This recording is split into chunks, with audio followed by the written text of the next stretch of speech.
Tapi Primavera itu udah VIP lah. Iya, elit Primavera, ya. oh itu susah banget dicari. Memang mereka membawa nama bangsa ini benar-benar tinggi di waktu itu. Jadi salah satu program sukses lah. Sukses ya. Primavera. Tapi sukses dalam artian tidak membuat sebuah tim, Mas. Iya. Jujur ya. Maksudnya? Jadi kita ke Primavera ke Italia itu selama 2 tahun setengah itu, hampir 3 tahun itu, kita tidak dibuat sebuah tim.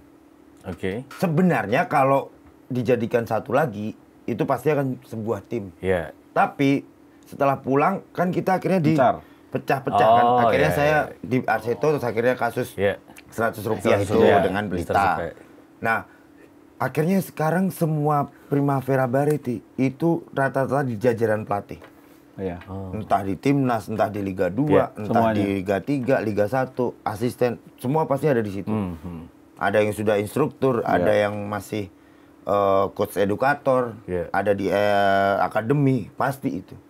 Jadi benar-benar yang kita belajar secara otodidak juga, terus kita juga pengalaman kita, ya akhirnya kita terjun di situ. Tapi kalau Mas Nunung dulu disuruh tinggal di Italia, misalnya main di Italia, mau nggak? Ya mau lah, Mas. Siapa sih yang nggak mau. Dan akhirnya kita satu pemain tuh akhirnya nyangkut di sana. Iya. Pemain Papua, namanya David Abisai. Sekarang udah jadi warga negara sana. Papua, Mas. Nggak, ini kenapa ketawa nih? Lu bener itu. Satu, David Abisai nyangkut di sana. Ya kalau kita mah pengen lah Iya. main di Eropa, terus suasana. Tahun pertama udah nggak pengen pulang karena suasana udah nyaman banget sama keluarga di sana. Tapi ya mau gimana, ya kita harus pulang ya pulang lah. Akhirnya ya begitu ya Mas. Sangunya berapa sih Mas waktu itu? Apa tuh? Uangnya dapatnya Uang sakunya $250 tahun 93 tuh. berapa rupiah? Ya 500.000. Itu per apa? Per bulan. minggu? Oh, per bulan. Cukup dana kenakalan ya? Ya kan masih 16 tahun Mas, belum tahu apa-apa kita. Masih Parah nih nakal. Nanyanya. Mas Tio dari tadi. Jajan spaghetti maksudnya. Jangan- Iya, maksudnya kan ya namanya kita masalahnya udah tahu dia. Taunya dari Kurniawan ya. Tapi seru lah pemain bola dulu lah. Iya, iya. Tiap minggu nonton Serie A dong, Bos. Serie A di Luigi Ferraris, Sampdoria, Milan main. Semua kita nonton di situ. Terus kita pernah ke San Siro. Itu benar-benar kenangan. Sempat ke Roma juga kita. Iya dong, wajib itu. Ke Roma kita. Wajib. Emang tiap tahun kita ke Roma, Mas. KBRI-nya di Roma, Mas. Jadi ya kita Ibu kota. kita tiga kayak Bang Toyib. Jadi tiga lebaran nggak pulang, 3 Natal nggak pulang, 3 itu nggak pulang. Karena kan emang benar-benar di sana. Tapi kalau Mas Nunung sendiri, tim Itali favorit apa? Aku ya AC Milan. Pantesan ngomongnya San Siro. Iyalah. Ya karena Kalau Inter pasti GCP Piazza. iya San Siro. Karena sempat main ke tempatnya Milanello, Mas. Oh, oke. Ketemu Sebastiano Rossi, ketemu Papen, Iya. ketemu Laudrup ya, Brian, Michael. Joshua. Udah enggak ya? Ibrahim Mbak. Lentini masih, Lentini terus Masaro dan Lentini angkatannya kalian. iya, Ya. Gigi Lentini, Iya, iya. Maldini masih ada di situ. Jadi benar-benar pengalaman bagaimana disiplin mereka. Kita ambil disiplinnya. Jam 4 latihan, mereka jam setengah 2, jam 2 tuh udah dengan mobilnya masing-masing masuk ke tempat latihannya. Mungkin Mas Tio pernah kan ke Italia, ke Roma pasti Roma. kan? Ya seperti itu Mas. Iya. Masuk di itu kan, waduh, kapan ya gitu. Iya. Tapi kan kita udah kesampaian ke Italia itu udah kesampaian bahwa oh emang ini kenapa mereka bisa seperti ini ya, karena profesional, 1, 2 disiplin. Disiplin itu penting banget loh. Mereka datang ngobrol sambil ngopi, Breakfast ngeteh, ya makan ya cafe break lah gitu-gitu. Terus dia menuju ke ruang ganti, mereka sudah disiapkan. Makanya kenapa ya sepak bola Indonesia nggak bisa seperti itu gitu loh. Padahal mayoritas di sepak bola Indonesia kan kayak gitu. Ya saya pernah ngalamin juga bahwa saya harus trial ke Swedia, Helsingborg itu kan. Oh, sama Coach Bima. Iya, sama saya, Coach Bima, Anang, Sekopor sama Anang Ma'ruf ya, bukan Anang hijau. Anak Ma'ruf. Anak Ma'ruf. Anak Ma'ruf. Bukan anak Bek Germansa. kanan ya, anak Ma'ruf ya. Ya. Terus sama Supriyono Prima. Supriyono Prima. Ya, itu berlima. Tapi saya bertiga, saya Anang, Mas Bima itu di Helsingborg. Supriyono di Landskrona. Mas Eko lagi penyembuhan waktu itu. Nah, ini Eko Purjanto. iya. Itu tim B-nya aja. Itu udah locker room-nya udah bener-bener Keren ya? Keren banget. Dan kita mau pakai hari ini pakai ini. Kita mau pakai kupluk lah, pakai telinga doang apa pakai. Iya. Itu semua udah disiapin. Nah, ini bener-bener yang profesional gitu. Tapi kan Kalau di kita kan masih ya bawa sendiri. ya, Bajunya. cuman memang eranya Mas Nunung pada saat itu, Itali kan kiblatnya sepak bola. Betul. Dan paling wah lah. Iya. Kompetisi paling level kompetisinya Paling paling bagus. kompetitif Iya. gitu loh. Pamornya juga Iya. paling Dan tinggi. kita pun pernah uji coba sama Sampdoria, Mas. Iya. Ada Ruud Gullit di situ. Iya. Betul. Lombardo, Attilio Lombardo. Virko Wood, Ya.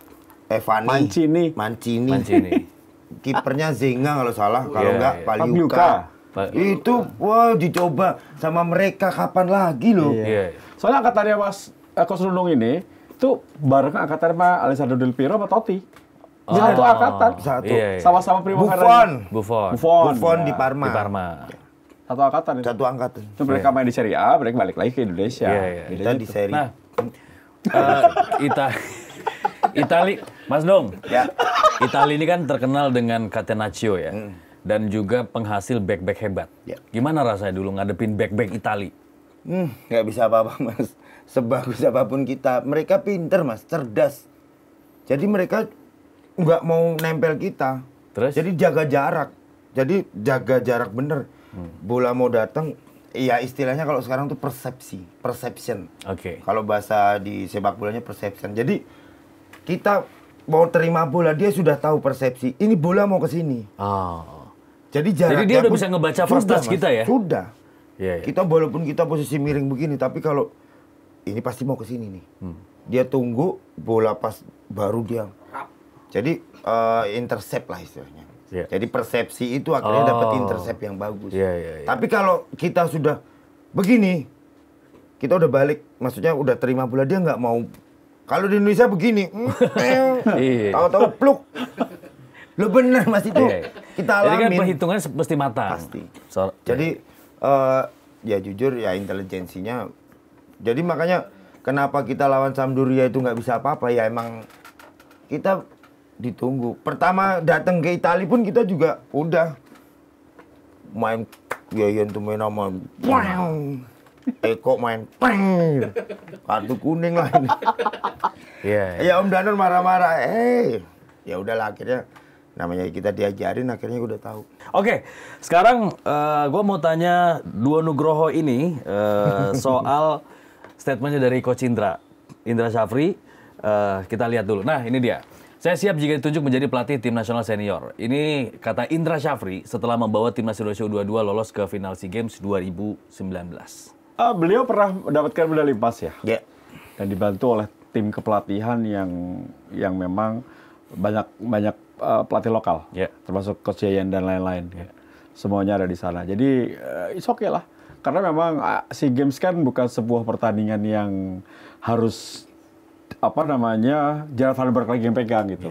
Fokus Coach Gerard itu sudah di AFC U23. Dan kalau sampai Gerard Vandenberg juga yang megang SEA Games, malah gue yang protes. Aneh banget, kebanyakan. Jadi kasihlah kesempatan Indra Syafri. Indra Syafri kan hokinya besar. Apalagi kalau nanti beliau bawa hoki caraka juga di SEA Games. Ya, siapa tahu. Ya, kalau saya pengen nambahin behind the timnya beliau. Itu semuanya Primavera kan? Iya, maksudnya mereka legend kan, dari back, kiper, back, tengah, striker itu kan legend semua. Jadi pasti pemain tuh akan nurut sama mereka. Iya. Coach Indra kan tinggal Tapi Indra Syafri bukan di rute tadi kan ya? yang sementara ini kan Iya. PLT. Ya kalau kita tetap support siapapun lah ya untuk sepak bola Indonesia, kemajuan sepak bola Indonesia. Tapi memang SEA Coach Games itu Indra penting. punya tuah untuk kelompok umur ya. Betul. Ya, jadi nggak apa-apa. Kalau nggak masa nggak ada kesempatan bagi pelatih lokal sih. Nggak apa-apa sih. Kalau SEA Games buat gue oke. SEA Games. Ya oke. kalau saya gini kasih kesempatan yang Mas Dio bilang bahwa ya pelatih lokal kasih dong kesempatan. Ya mungkin yang udah apro ya, terutama yang apro ya kayak Mas Bima, Eko, Purjanto itu kan juga mereka sudah pernah Mas Eko pernah sama Coach Indra juga di Bali dampingin. Ya itu kasih kesempatan dong biar apa ya menempa ya. Iya betul. Pelatih muda itu akhirnya mau bekerja keras lagi gitu supaya apa? Supaya kalau yang netral ya, kalau beliau ngomong kan pelatih ya, takutnya ada betul. Interest. Betul. Kalau dari point of view gua tuh mungkin gini, harusnya PSSI itu memberikan satu porsi pelatih lokal di setiap kelompok usia. Jadi ada transformasi ilmu. Sekarang Zulkifli ada tuh. Ya, sudah. Yang senior nggak ada. Ya kan? Harusnya ada. Satu taruh gitu. Buat apa bayar mahal-mahal mereka? Kasih kesempatan biar jadi ada transformasi ilmu. Benar. Disisipin, jangan hanya master atau fisioterapi. Harus ada pelatih karena dia bisa berbicara teknik. Jangan mengotak-otakan pelatih asing dengan lokal lah. Benar. Yang bayar itu kan PSSI. Iya betul. Gitu ya. Itu Mas Tio. Makasih Mas Tio. Mas Tio. 4-3 ya sepatu. Mas Tio, ini berdua. Terpaksa udahan dulu Oke. mau diajak Tarka sama Oki. Yuk.